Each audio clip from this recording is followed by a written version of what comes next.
Welcome to this edition of the Committee on the Present Danger China's webinar series focused on the unrestricted warfare the Chinese Communist Party has been waging against the United States of America for decades. This particular program will feature principally a front in that unrestricted warfare that has largely been unacknowledged until now.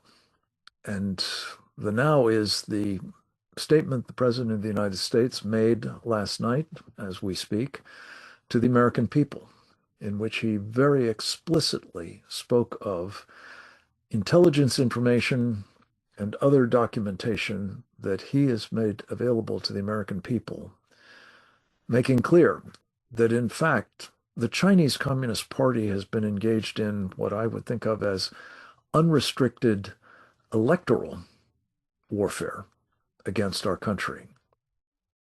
We are, in the course of this program, going to tease out what we've learned about that operation on the Chinese Communist Party's part. We're going to talk about the implications of a nation that is the mortal enemy of the United States, effectively pursuing regime change in our country and doing so successfully. Not alone. It had company, particularly in the 2020 election. We are going to talk about the extent to which various other factors besides the Chinese and their allies, like notably Venezuela, were involved in taking steps to perpetrate fraud against the American people and in the process disenfranchise American voters who had the right to vote and did vote, only to find that their votes were either not counted or were more than offset by votes that were improperly cast and unlawfully counted. To kick this all off, I'm very pleased to say we have with us the chairman of the Committee on the Present Danger China, Brian T. Kennedy. If you have been watching the news media over the past 24 hours or so, you have seen him prominently commenting on, the run-up to the president's speech, then in its aftermath, what he said and its importance. And we are very proud to be able to present him for similar purpose at this juncture. Mr. President, Mr. Chairman, over to you. Well, thank you, Frank.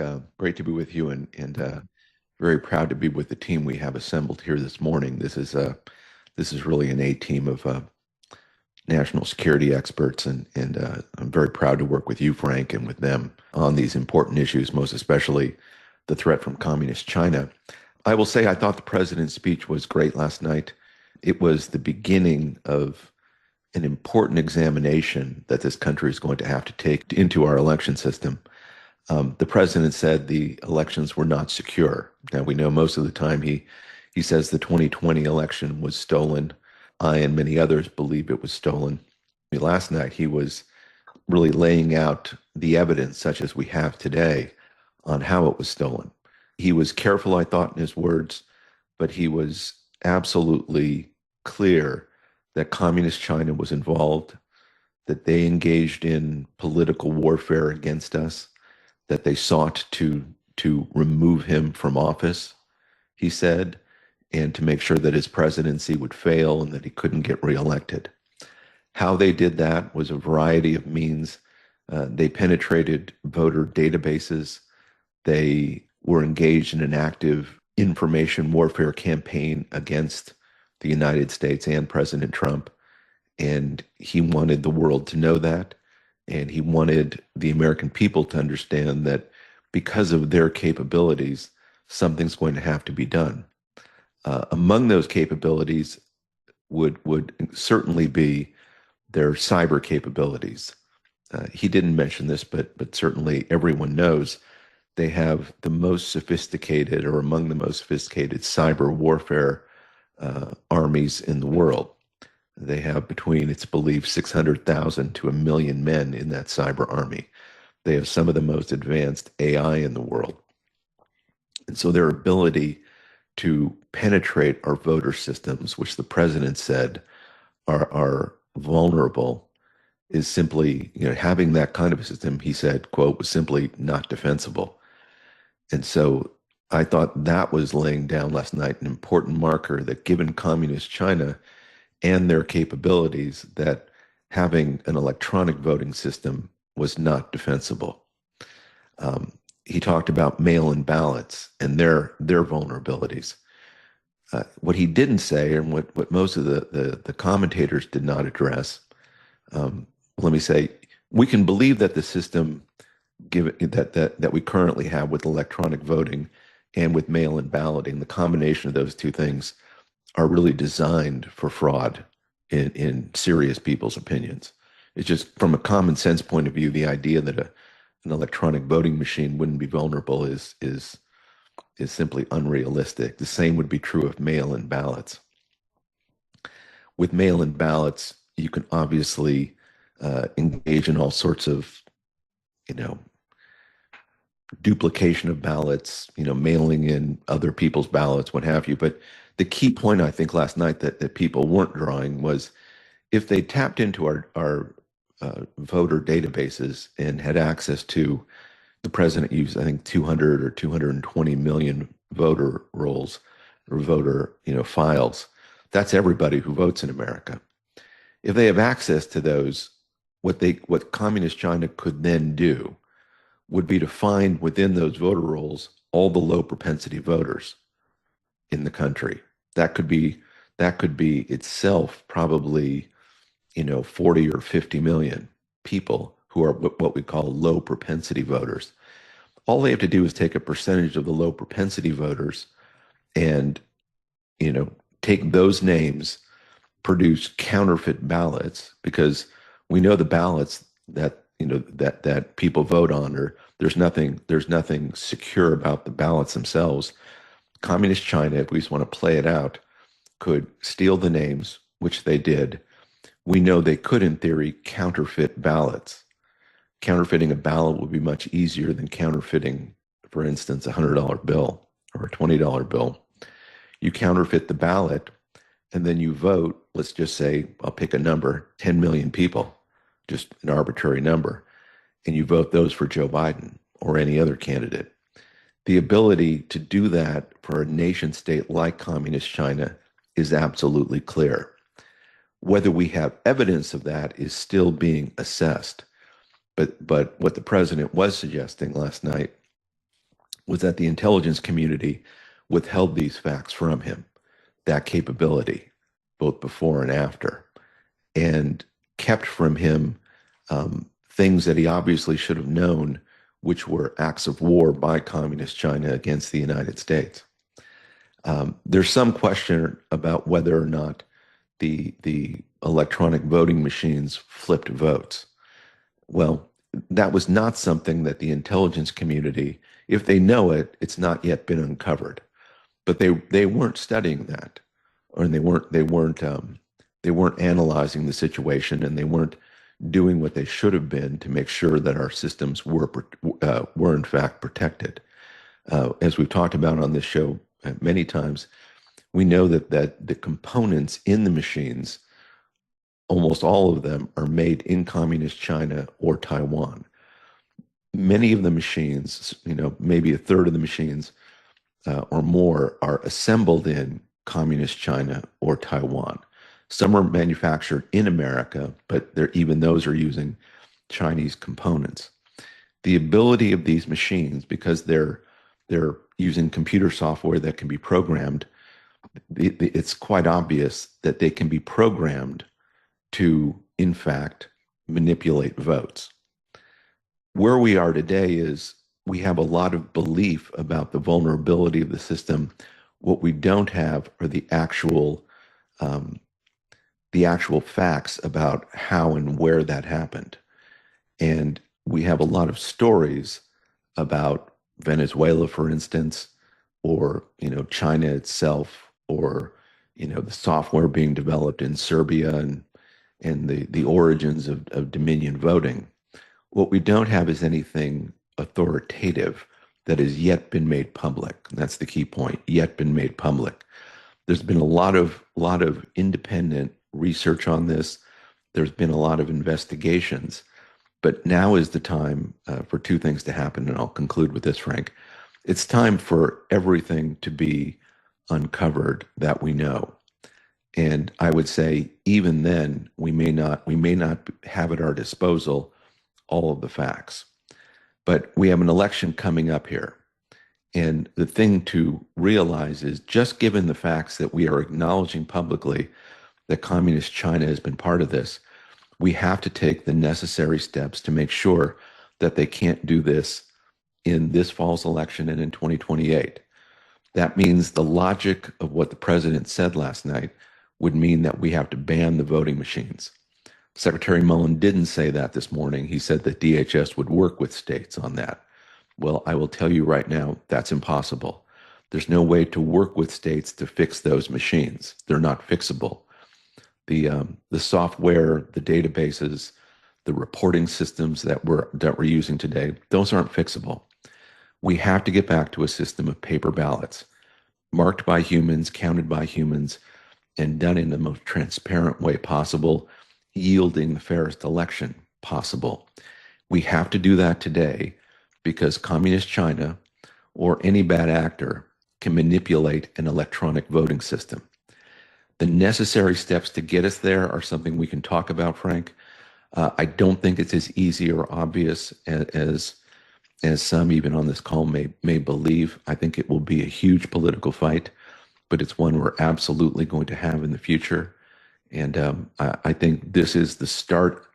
Last night was a start for the president of making these facts known publicly, but I think we're going to have a political fight on our hands, the likes of which we've never seen, if in fact we're going to take the president and his beliefs last night that our system is vulnerable and needs to be fixed. The political fight to fix it is going to be a very big one, and it's going to be something that both the president and this committee are going to have to be spending a lot of time on over the next several months. So thank you, Frank, and I look forward to the rest of the conversation. Brian, thank you. Wonderful overview. Let me just say I failed to note that I call you Mr. President because you have been the president of the highly regarded Claremont Institute and are now the president of the American Strategy Group, as well as the chairman of our committee. And we very much appreciate your contribution. We're going to turn next to another man who has been deeply studying and bringing in extraordinary intellect as well as analytic capability to bear on the issue of election integrity for many years now. His name is Dr. Jerome Corsi. He is the author of some 25 books that include several that have had profound impact, I believe, electorally and otherwise, including Unfit for Command, and Coup d'etat, exposing deep state treason and the plan to re-elect President Trump. Jerry is very deeply involved in the ongoing effort to get to the bottom of what happened in the 2020 elections, but also to help with fashioning a way forward, specifically to assure, as the president has made clear he intends to do, and as Brian has just suggested as well, must be done, to prevent anything like a repetition of the 2020 debacle and other elections that have similarly been tainted or corrupted. Jerry, thank you so much for joining us. The floor is yours, sir. Thank you very much, Frank. Let me first, I've been working on this issue with Peter Titkin, who is President Trump's attorney, and for 2 years now, since the second inauguration. And the data we had brought forth really started a lot of the investigation, and that we found, and it's all on God's Five Stones, my website, G-O-D, no apostrophe in the S, five, you spell out F-I-V, and stones is plural, godsfivestones.com. Andrew Paquette, about 2 years ago, found algorithms in the State Board of Election voter registration file in New York that permitted the creation of millions of false records and that could yet be voted. Now, it was very mathematical. A lawyer in Ohio sent me the paper, and I studied it, and there were algorithms in it. I verified that. And the key to the voter switching files and changing votes is not really the major issue. The major issue is that uh, you can create a false vote, but you also have to be able to make it give it a legitimate state voter ID so it can be voted, which requires a cryptographic scheme to create the vote and hide it so it can be used in mail-in ballot schemes. Now, what President Trump was doing last night, and again, to understand what he did last night, it depends upon how you frame it. Last night's exercise was not about showing votes flipped. That's down the road. What President Trump is doing is he's setting the predicate for a national security emergency declaration to come out down the road. And last night, the key issue was that foreign nations have penetrated our elections and have gotten a hold of voter registration files in massive quantities with the capability of impacting our election. Now, just the evidence coming out of Venezuela and communist China with hacking is enough to say we're under foreign attack. It's from both of these vulnerabilities to foreign nations who are penetrating our election system. That alone is a national security emergency. And the data released what Donald Trump said yesterday, that information had been suppressed by the intelligence agencies and kept from the president, is a marker that he's going after potentially, ultimately, indications of treason. He also laid it at Barack Obama's footsteps as involved personally in it, which was a direct a suggestion that should these investigations ultimately lead to treasonous activity to suppress evidence of voter interference in the election, that there could be some massive prosecutions down the road, but not immediately. Now, the powers of the president under National Security Emergency Declaration, which have been contested in the courts and are very little understood even by top constitutional scholars, will require a 2/3 vote in the House and Senate to overturn it. President Trump has that authority. He has the authority to say our elections have been compromised and we're not going to allow it to happen again. Now, the first salvo is not the entire act. And Donald Trump last night did not declare national security emergency, but he set the predicate with foreign involvement. Next, we're going to begin seeing a lot of actions coming out of Department of Homeland Security, Department of Justice filing. There's, I think, 130 cases that have been filed. Most people are unaware of the BOST v. Illinois State Board of Elections Supreme Court case decided in January this year, 6-3 majority. Chief Justice Powell wrote the case. Congressman Bost challenged before the voting that prolonged counting of absentee ballots was inherently unfair, and the Chief Justice agreed. Roberts agreed and said it was like letting the race go to 103 meters when it was a 100-meter race and declaring the winner at 103 meters.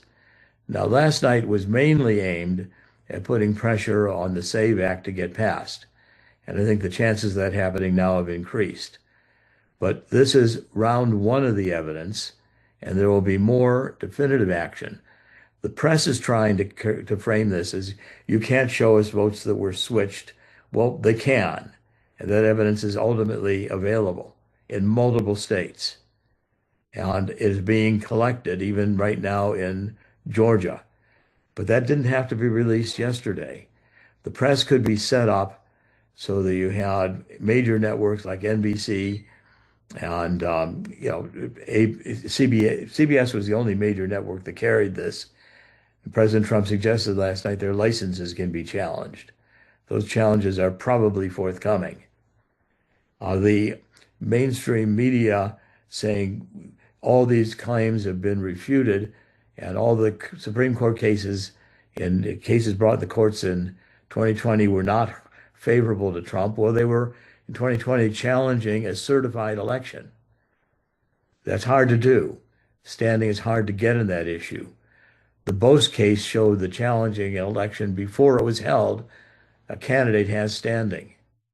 And in fact, the Supreme Court will not be able to enter into a National Security Emergency Act because the Supreme Court has no role. It turns to Congress, two-thirds majority in each house to overturn that.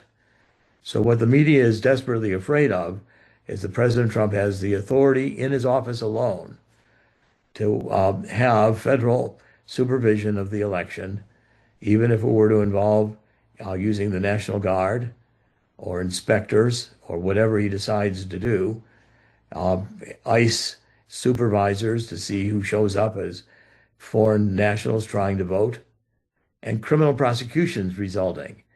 So Trump put the nation on notice last night that a national security emergency declaration's in the works, going to come down, criminal prosecutions are going to begin and are available to be investigated, even to the level of looking at treasonous actions.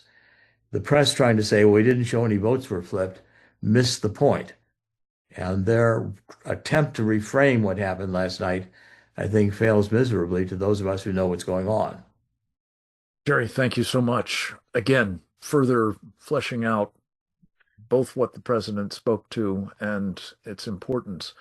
We're going to turn next to one of our most eminent China watchers, monitors, assessors in terms of the unrestricted warfare threat that it poses to this country, to get his sense both as to the larger complexion of the enemy that we face in the Chinese Communist Party and the importance of this particular line of attack to its larger strategy of destroying our country.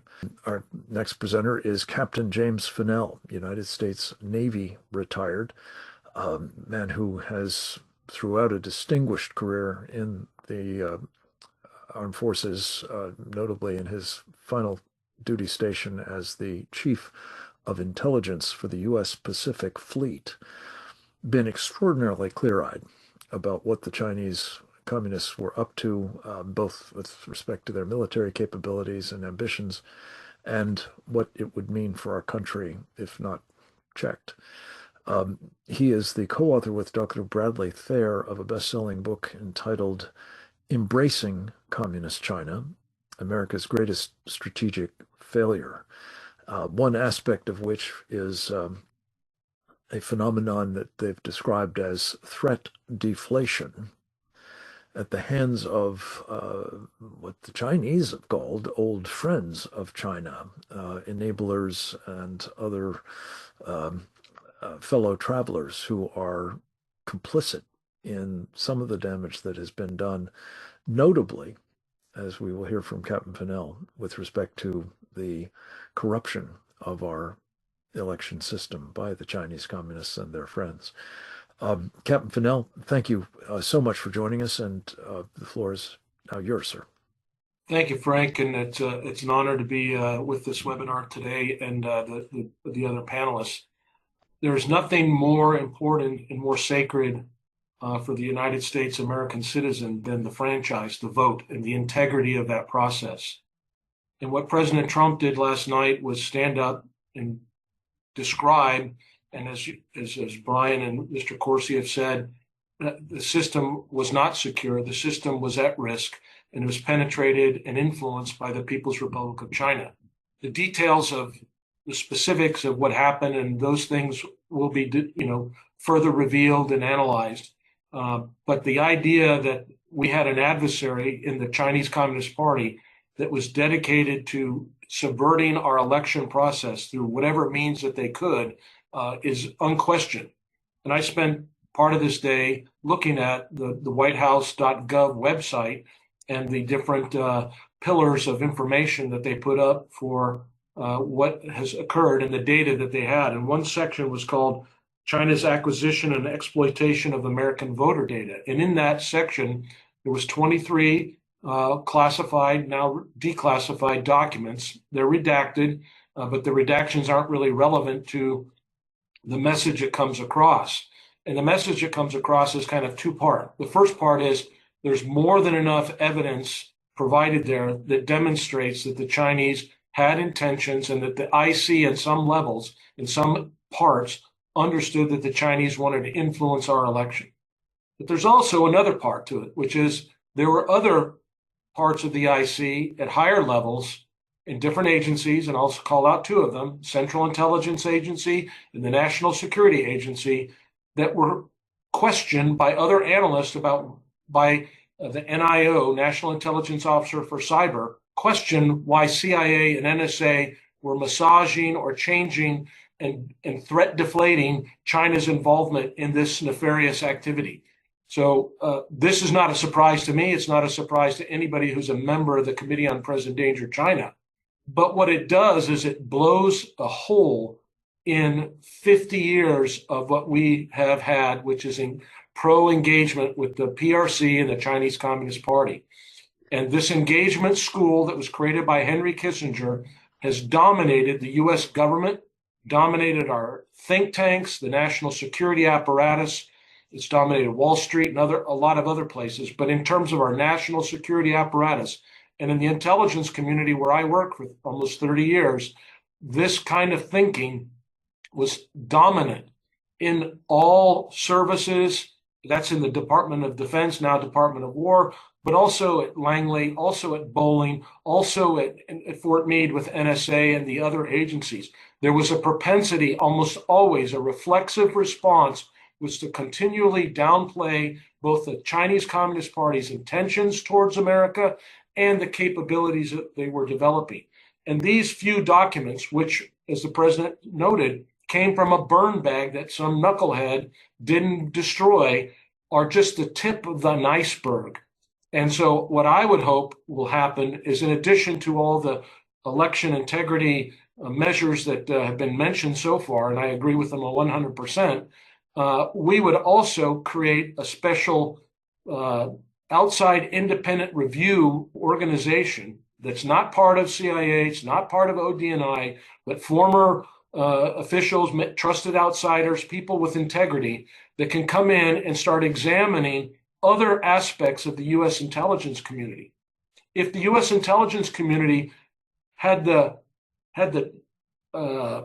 audacity to go after our elections and to actually suppress information that the Chinese were trying to influence the most sacred element of our republic, what else did the intelligence community do on other areas? Like where I live, what I study is the People's Liberation Army. What did we not understand, or what did we suppress about the PRC's nuclear aspirations? We just had the Chinese conduct a nuclear test launch of a submarine-launched ballistic missile, the second such test of a ballistic ICBM in the last 2 years after a 40-plus year gap. What else did we not understand about the desires of the PLA and the Chinese Communist Party to build a carrier force, to build a nuclear submarine force, to build a bomber force, a strategic bomber force, a fighter force, a strategic rocket force? What other areas of threat deflation did the IC inflict upon this nation and cause us not to be prepared? I used this analogy earlier today. It's like if you have a Bunsen burner and a flame and your hand is on the flame. If your hand is on that flame, you will immediately pull your hand away because you can feel the pain. But what the IC did, and was part of complicity in, is they lowered that Bunsen burner down here so that your hand was here, but you didn't really feel the flame. The IC is very sophisticated, very nuanced, and they would never say there was no flame. But what they would tell you is, oh, the flame's 20 to 30 years away, so you don't have to worry about it. And that kind of thinking infiltrated our assessments, our DOD acquisition, DO war acquisition process, weapons development. It went into Congress, so Congress never felt compelled to watch as the U.S. Navy was cut in half from 600 ships in 1986 to 300 today, while China concurrently went from being a brown water navy to the largest navy on the planet. How could that happen unless the IC was complicit in suppressing the real threat and taking that flame away from the ass of Congress and different administrations. And that's what's occurred. And the fact that President Trump stood up and highlighted this and called it out should be a call for an outside independent investigation into what the IC's been doing. Who were the people? Who were the national intelligence officers for China over the last 30 years? What assessments did they sign off on? Why did they sign off on them? And what was the empirical evidence that may have run counter to what they finally word changed and word salad out so that it didn't look like China was an imminent threat? That's what I am happy to see from the president's speech. There's a hell of a lot more to do, and I'm not an expert in elections, but I can tell you this gets to the heart of our republic, and it has to be addressed, and we have to get after the IC and this idea that they're infallible and that they're just good servants when we have ample evidence to say that they were threat deflating the threat from the Communist Party of China, who has dedicated themselves to destroying the United States of America, ideologically and maybe even physically. Thank you, Captain. Very important insights into a systemic problem within the U.S. government that transcends, of course, the election integrity piece. And we'll be coming back to that with you in a Q&A here in a moment. We're going to hear next from a man who has been tirelessly working at the state level, in particular in his native state of Nevada, but with secretaries of state and other election officials across the country on election integrity matters, at least since the aftermath of the 2020 election. Possibly we'll find out more about it in the preceding years as well. Matt Meck is his name. He is a retired naval aviator with distinguished service in the United States Marine Corps. He is a board member of the Fight Voter Fraud, I think it is, and a co-founder of the Fraud Fighter Summit. We've turned to him in the past for his insights into such matters, and we're delighted to be able to do so in the aftermath of the president's statement yesterday. Matt, thank you so much for joining us. Over to you. Frank, thank you. And just it's an honor to be with this august group of individuals. And I'm glad to see we got another jarhead here as well. We're trying to do our best. And Frank, I got to say, watching the speech last night, really, I can tell you this: the coalition that we talk about, which is secretaries of state, former secretaries of state. It goes from Hawaii to Massachusetts, Alaska to Texas. Folks who've been in this pitched battle for election integrity since, well, we actually started with it was the inaugural Secretaries of State Summit at the Trump Hotel here in Vegas on 1 May of 2021. And for everyone we just talked about, Dr. Corsi's spot on as always. Brian was, and I think this is the beginning of this opening kick, if you will, of the football game. President Trump has laid down the markers, and if I could, listening to folks talk about the election system trying to audit itself, or the IC trying to audit itself, I would ask folks to go research Kurt Gödel, G-O-umlaut-D-E-L, a famous logician, who said a system cannot audit itself. A system cannot prove itself. And we see that in the IC. We see that in the election domain. And, we talk, Wayne Allen Root, of course, lives here in my town as well. We'll have him at our Storm Summit, which is going to be 10 through 13 September at the Ahern Hotel. And, Frank, an event you were at with us January of last year at a home in Great Falls, Virginia, we had some folks in and around the president talk to us after the inauguration to take these collective minds, constitutional attorneys, election officials, secretaries of state, and average everyday people, and kind of put together a proposed draft EO that we had submitted up the chain. I think it was April of 2025, and it's that 17-page document you hear Wayne Allen Root talk about and so forth, which was what we thought a system should look like. And everybody I know who are technicians and technologists and IT people echo what a lot of this panel said, and I think we all agree with, is you cannot have machines running, being involved in our elections. Laura Logan, the great Laura Logan, who's a dear friend, said it at several of our events that she moderated, Frank, was she asked people, anybody out here in the audience speak machine language? No one raised their hand. And her typical Sicilian Irish passion, she said, then how the hell do you know what's going on inside the machines? You don't. And Frank, I'm heartened what's going on. And I agree with what Dr. Corsi said and went on route. I don't think there's another alternative but for the president to declare a national emergency and cite people to go look at the Youngstown Steel case and so forth. When the president is in alignment with things Congress already approved, like the National Emergencies Act, in the words of the Supreme Court, when the Constitution is not explicitly clear on things, he is at the zenith of his power when he is in alignment with the Congress. So, Frank, back to you, but we are ready to roll up our sleeves and to help the president and help the nation get our elections back on track. And the last thing I'll say, it's interesting, at the Fraud Fighter Summit, there was a woman who was from Compton, California. I was on the phone with her. Somebody had asked me to talk with her. She believed in her heart that Trump and the Republicans stole 2024 for President Trump at the presidential level. And instead of, making an R versus D thing, I said, so you have concerns that the system is not transparent, it's not understandable, and it's not verifiable nor auditable. She goes, yes, exactly. I said, would you agree that the other side has same concerns? She goes, yes. Would you work with me then to create a better system so no one has that issue? And that was the great start of a dialogue, which I think, Frank, President Trump has helped to set the ground for last night. That's an extraordinarily helpful,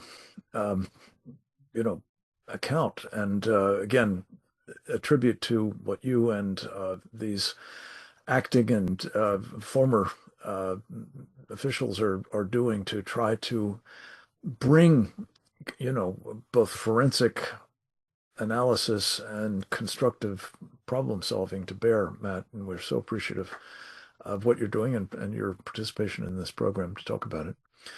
We're going to hear from that other jarhead, as you call him. We also think of him as a very distinguished member of this Committee on the Present Danger China and distinguished United States Marine veteran, Colonel Grant Newsham. Grant has the further distinction of having also served as a Foreign Service officer in our embassy in Tokyo. He's been in business in the Western Pacific for quite some time and has, as a result of specifically his forward deployed location, mostly in Japan, eyes on the Chinese Communist Party and as good an idea of what it is doing in various ways to put at risk our country. He wrote about all of it in his best-selling book entitled When China Attacks, A Warning to America. Colonel Newsham, we are delighted to have you with us. You, as everyone else, fell in to participate in this program with basically zero notice because of the lateness of the president's address and our wanting to make sure we understood what he was going to be talking about. But thank you for participating and for taking the baton at this point, sir. Over to you. Thanks very much, Frank. Glad to be here. As for the jarhead thing, I think it's more we're the aristocrats who are the men's department of the U.S. Navy. But that's it.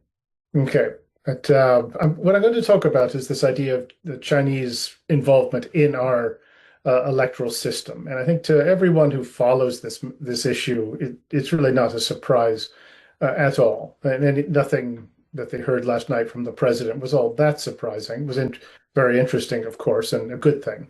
But when you think about our elections and say, just take the 2020 election, it requires you to believe something that just doesn't make sense. Here's what I'm getting at. Now, let's look at just the question of Chinese cyber capabilities.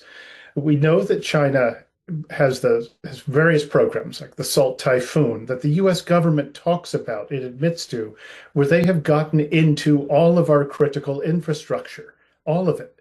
And they've been in there a long time sitting there. And this is the most sensitive stuff we have. And you can actually get a sense of despair almost and terror when this is announced by the US government. Additionally, we know the Chinese stole all 23 personnel files in the Office of Management and Budget of everyone who ever applied for a security clearance. They've got it all, and they took it during the Obama administration.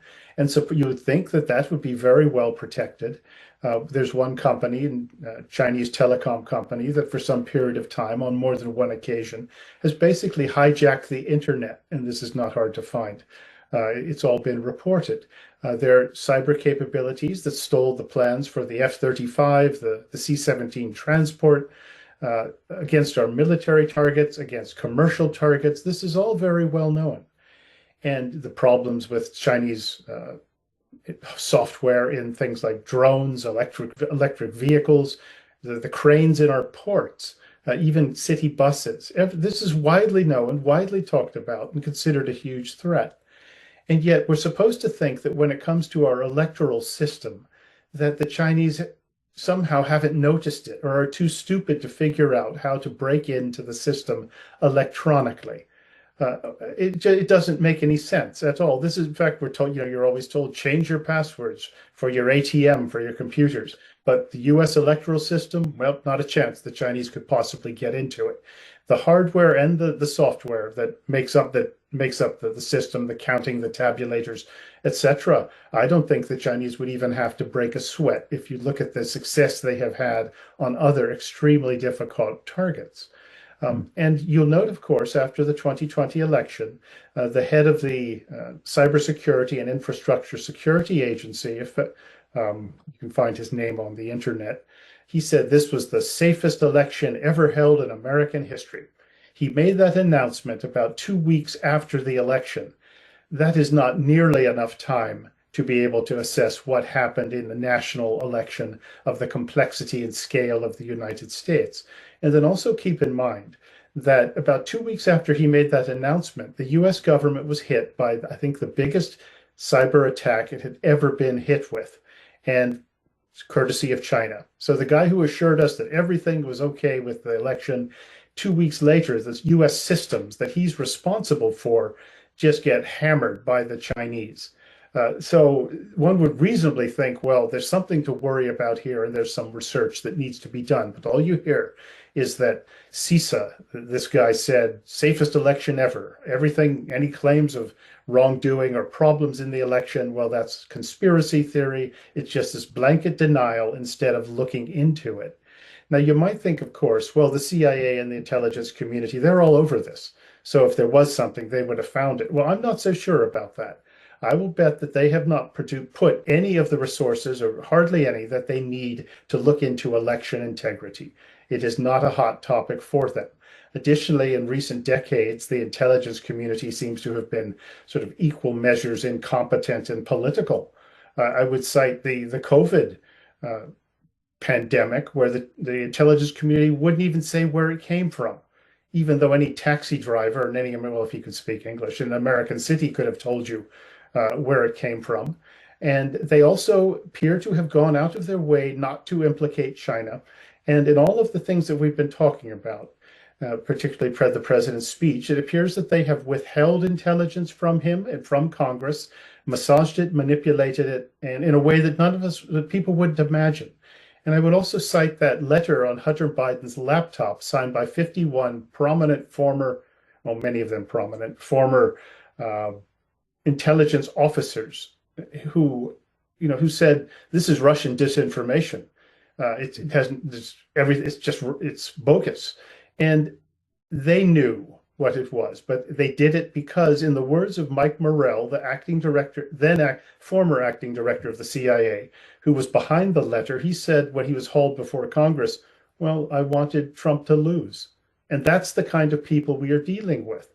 So when you think about the problems in our electoral system, don't count on the intelligence community to actually get to the bottom of this. This is going to somehow get figured out in some other way.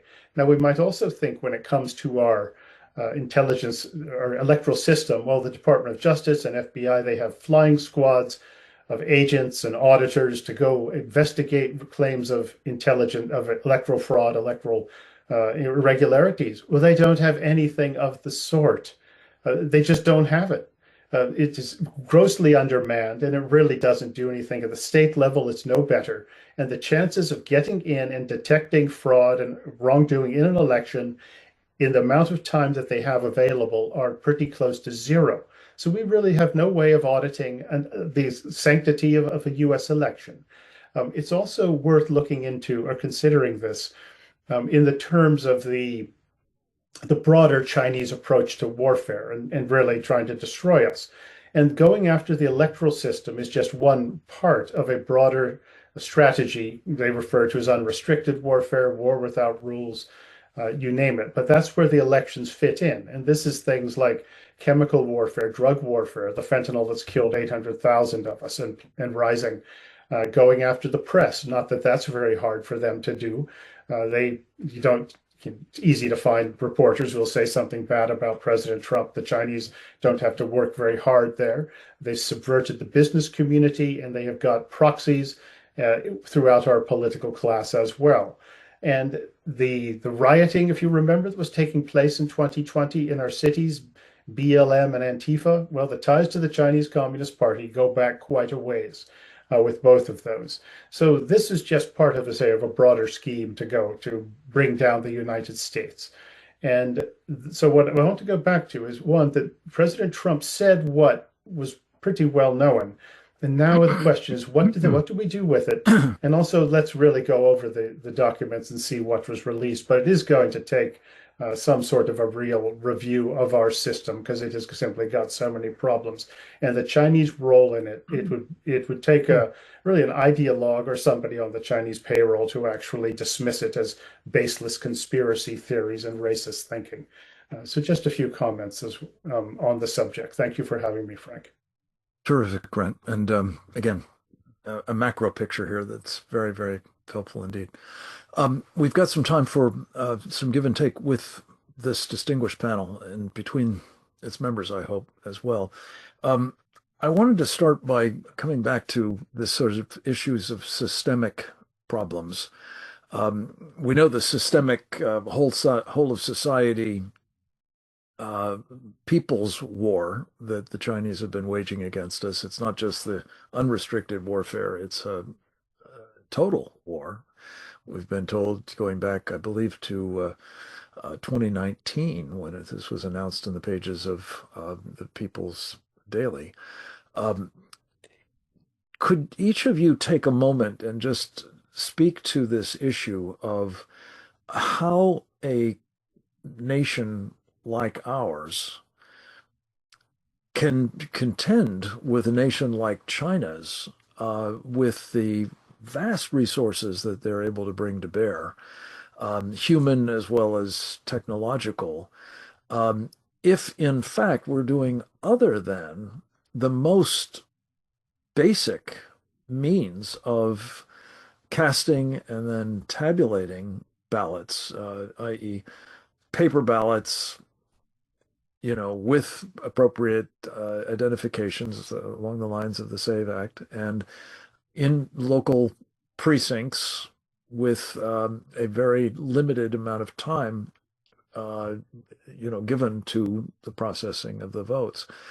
Brian, maybe we could start with you. You've studied this closely and been warning of the need for this for quite some time.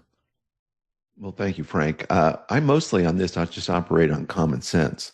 When we start with the notion that you can't trust machines, because even if they were made entirely in the United States, they're not, as I said, they have components made in communist China using software, much of which was not designed in the United States. Let's start there. Once you have that as one alternative, and even if they weren't made in communist China or abroad anywhere else, they're computers, and computers can be hacked. Once that's one alternative, the other alternative is just the common sense way we used to do it, which is paper ballots, the way you just said, cast by humans, IDs, etc., and do it in the most transparent way possible. If you look at the current system of electronic voting and mail-in balloting, you'd almost come up with the conclusion that it was designed solely in order for there to be fraud, to facilitate the theft of the elections. I'd recommend to all the viewers tonight an HBO documentary called Kill Chain: The Cyber War on America's Elections from 2020 that laid out the vulnerability of the system. It was done by a left-wing Finnish documentarian.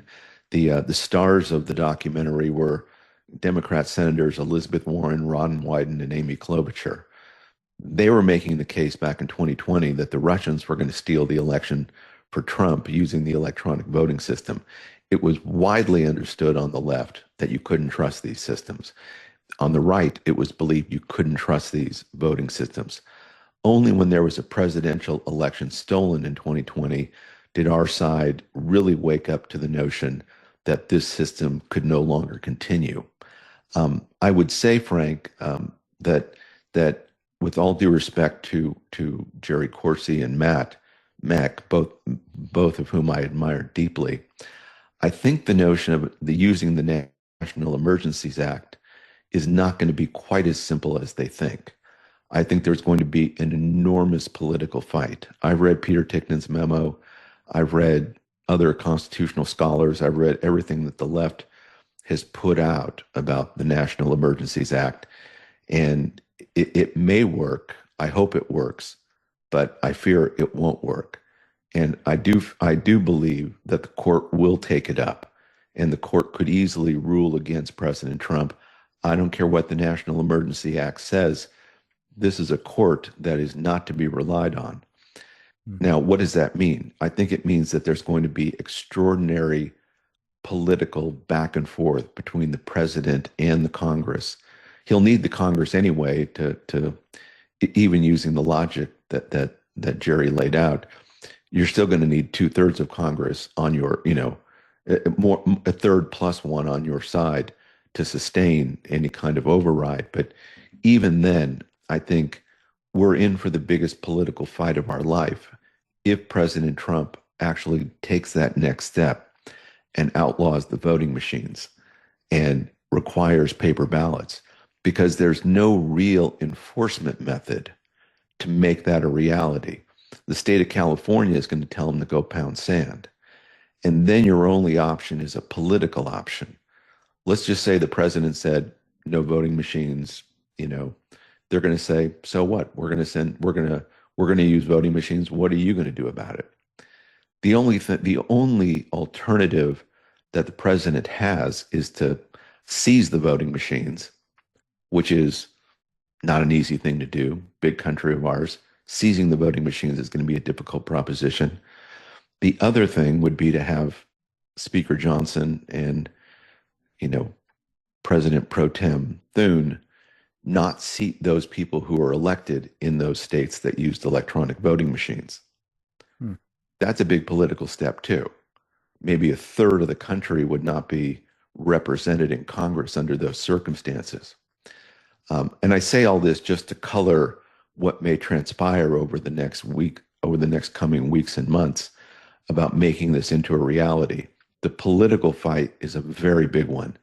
And I hope they're right about the ease, but I in my own research, don't think it's quite that easy. And I think the logic of our Constitution is not going to make it that easy. And there are very specific statutes that accompany the National Emergency Act that the president would have to use creatively, I think, in order to make that a reality. Anyway, I say that just because I don't want anybody listening to the show to think this is there's just a simple cut and dry solution that's going to work here. Brian, thank you. You went a little further afield than I had in mind, but very helpfully. Let me turn to you, Jerry, to talk a little bit more about the way forward as you see it. Informed by this issue of, if we are going to continue to be beset by Chinese and other enemies seeking to use elections to take us down, how can we protect ourselves other than whether it's a SAVE Act or whether it's a national executive order of a national security emergency to right the ship? Well, the SAVE Act won't do it by itself. And SAVE Act will possibly get passed now in some form or other and be a useful tool. But clearly, the fact of foreign interference, China's interference, is determined to be an act of war. That's almost hard to dispute. And also, it's important to understand, when you try to evaluate these, you got to understand what game is being played. So, first of all, President Trump is not yet at the point of issuing a national security emergency declaration. And we can debate the constitutionality of that, but the court, I think, would be reluctant to enter into it when it comes to a political issue such as voting. If it is a national security issue, and that's demonstrated by the president, it has been last night in salvo number one, that's going to impact the voting constituency, and the vast majority of the American people believe our system is broken. Now, what's happening is that the president is in the process of exposing both the bias of the mainstream media, the inadequacy of the intelligence community, the criminality that was involved in burn bags and evidence being destroyed, the fact that there was a plot and desire to suppress evidence from the President of the United States, which borders on treason. These are some very serious charges, and this is just round one.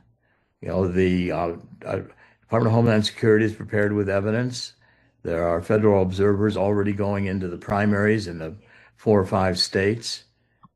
There are states that have not turned over their voter rolls yet for inspection.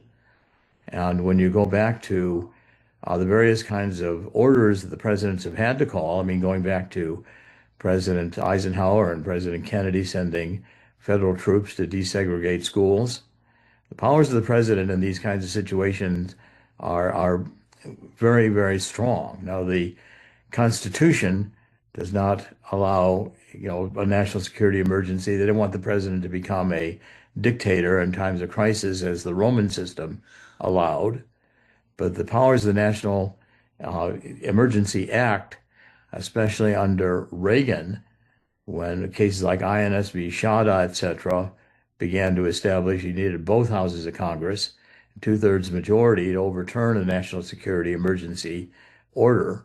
I think if President Trump was well aware of the constitutionality and the political fight, one of the things Donald Trump is doing is he's exposing the left now, which has gone, the Democratic Party, Democratic Socialist of America, running candidates that want to eliminate the presidency, pack the court, any number of other, open the borders, defund the police.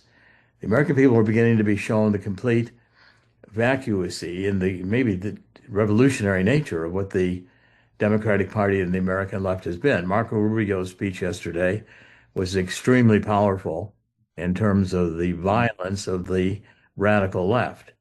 And there's a case here being built systematically for the American people. And when it comes down to the next few months rolling out, I mean, we're in July and we have quite a bit of time before we go to vote in November. This case, I think, is going to be built systematically by the White House, which has been in preparation for doing this for 2 years. This is not a recent plan. So I think a lot more thought and planning has been given, but I know Donald Trump pretty well. And the president who will take the first action militarily against Iran is a president who's not going to allow a midterm election to be stolen, even if it does require using a national security emergency and throwing the country into that kind of a constitutional crisis. Donald Trump is not about to let the election be stolen. Jerry, thank you. Captain Fennell, again, you're probably our foremost expert on the indefatigable character of the Chinese assault. Your thoughts on how we protect our country against this, against the backdrop of what we've just been told could be tremendous political upheaval inside the United States. I'd like what Dr. Corsi said, and I'd like to use an analogy to that. There's a lot we have been discussing in the committee and elsewhere about this economic involvement and engagement with China. And there's this, decoupling discussion. We can't, people say we can't completely decouple. So we'll, try to fence off certain areas and things of that nature. And so we recognize that we can't go from 100% engagement to 0% engagement. It's just too difficult. And I think it's the same way in this election integrity business. The president, as Mr. Corsi said, he's not going to take on dictatorial actions that would feed, the agenda of the left to accuse the president of being a dictator. But what he can do is he can raise this issue. He can put markers down that put people on notice that they may be criminally held liable, even for up to treason. And there's other things that he can do that will mitigate the likelihood or the risk of the cheating. Will it get it 100% off? Maybe not. But there's things that he can do. For instance, he doesn't have to have a National Security Act to order U.S. Cyber Command to take action to directly look at voting machines to prevent them from being infiltrated or attacked by Chinese or other outside actors. Now, I don't know all the details of that, but U.S. Cyber Command is a combatant commander underneath the Department of War and works for the commander-in-chief. That's the president. So he can take some actions, and every little thing that he does mitigates the risk, and it it's the old statement, right? As soon as you turn the light on in an apartment that's been left with food on the floor, the cockroaches do what? They go scrambling for the corners. So part of what President Trump is doing is he's turning the light on, and the cockroaches are going to, instead of trying to keep eating the food, they got to run for the corners and the holes so that they don't get smashed. And so that's what I think is happening. The question is, will that be sufficient enough to prevent the election from being stolen? And I can't answer that. I understand the desire to have a national act or something that takes over, federalizes our elections, but there's unintended consequences there. So I think we have to do everything that is legal under the president's authority. So Cyber Command, even though it may be filled with people that are deep staters and don't like the president, he still can give orders, and he can still fire people that don't follow through on those orders. And I think that we've had a year and a half of a new sec war and people that are in place in these agencies that we can start, demanding that, hey, start looking after this. So that's kind of the way I look at it. We have to take actions. We have to mitigate, and to use a baseball analogy, the pitcher has to throw a brushback pitch right now. We need to get some space to get integrity and fairness in the election. And that's the way I see it right now. But we don't want to feed the left and the Marxist communist agenda, which says, hey, we're just a bunch of fascists and we want to take over elections and control people. That's not what we're seeking to do. That's not what the president's seeking to do. We're seeking to bring one vote, one person, and so and make it secure. And the Chinese, they're going to continue to do this. So there has to be brushback pitches to Xi. So one of the things that needs to happen is Trump, in my opinion, should cancel Xi's visit, and he should apply tariffs right now. There should be tariffs for what he said yesterday. He should say, based on the evidence that I have now, I'm instituting a 100%, a 200%, whatever it is, some major significant tariff on the People's Republic of China for what's happened. And then to say, oh, by the way, we're going to make sure that any oil that comes out of the Gulf, not just out of Iran, but we may want to interdict any oil that comes to you because of what you've done to us. Those are the kinds of actions that need to be considered as well. They would certainly get the Chinese attention. That's a bankable proposition. Let me ask you, if I can, Matt, Jerry has suggested that there's ample time to take the sorts of steps that are needed here to both make the case more fulsomely, lay out the evidence even more compellingly, presumably, and also establish whether the choice is going to be an executive order or a SAVE Act or some other measure. You're deeply involved in the election integrity fulminations of those who are actually, in some cases, even now, working these problems of trying to make sure that their states' voter rolls are clean and so on. Do we, in fact, have time for this election, or is it going to be upon us before any of this can be really addressed materially, do you think?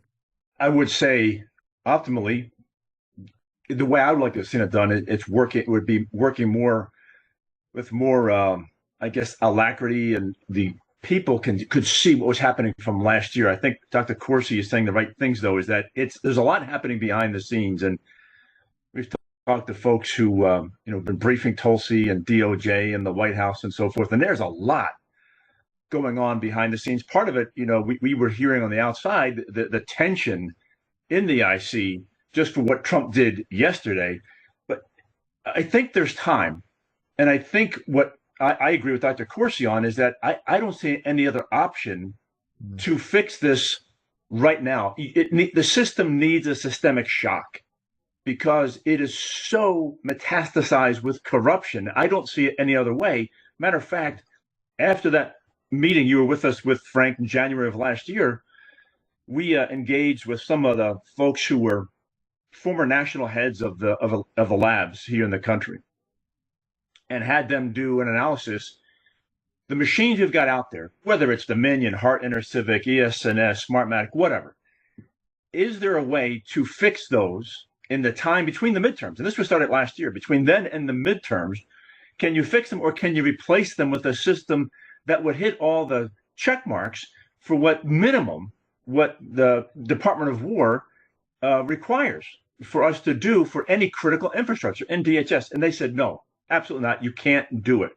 So I think Trump loves optionality, and he's looking at all the options, and further something that it might not be what you would want to have to do, but I think he's being going through all the calculations. I think he's going down a path that this is the only way to actually fix it, regardless of the politics. It's what's right for the country. I love what he said before, not last night, but before. When he makes decisions, it's not what's the best for my polling, my politics all the time. It's what's best for the country. And if I could, two things. You remember, Frank, you and I and Brian were on a Every Legal Vote call back, November 2020. And our great colleague, Colonel John Mills, retired U.S. Army, was at NSA. And in January of 2009, he said, remember, Obama came into office and had them stop looking at Venezuela. Just stop. And initially, John thought during the time that, well, new administration, new priorities. In 2020, he looked back with 2020 clarity. And that was an interesting tell that the NSA was directed to stop looking at Venezuela in 2009. And finally, lead with this. I urge folks to go look at, in my opinion, the only full forensic audit of an investigation of an election worth the heck is the Cuyahoga County 2006 one. And in that, if you took out all bad intentions and just using the machines, I think it was Diebold at the time, that report showed just using the machines, Frank, the machines injected a 10% error rate. And now in your lifetime, how many elections have been won by 10 points or less? The reason I ask that question, if the margin of error is greater than the margin of victory, discount everything else. Just that alone, no election is certifiable nor verifiable in the system we have right now. Colonel Newsom, finally to you, in addition to inviting you to comment on what's been just said on these various aspects of the underlying struggle with the Chinese Communist Party.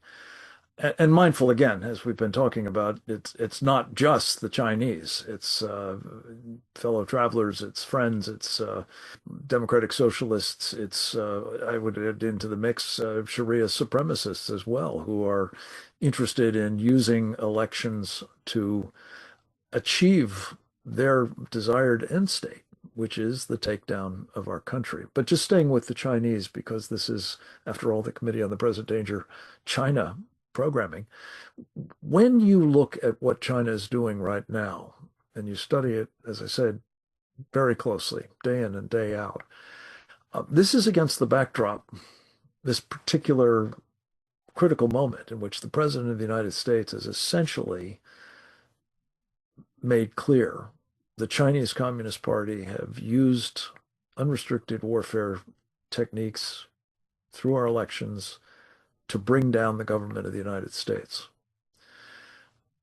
With everything else that the Chinese are up to in the Western Pacific, nuclear capabilities that Captain Pinellas talked about. We've done programming on as well. The continued ratcheting up of pressure on Taiwan, the Philippines, Japan, Guam, for that matter. In short, the seeming intensification of the threat in that part of the world, the old-fashioned kinetic kind of threat, plus something we haven't touched on here, but it's also of abiding concern, I think, to all of us, and that is the possibility that there may be the presence in our country of large numbers of Chinese soldiers who were brought in during the open border period of Joe Biden. Brian Kennedy on these programs and elsewhere has indicated that there may be as many as 200,000 of them.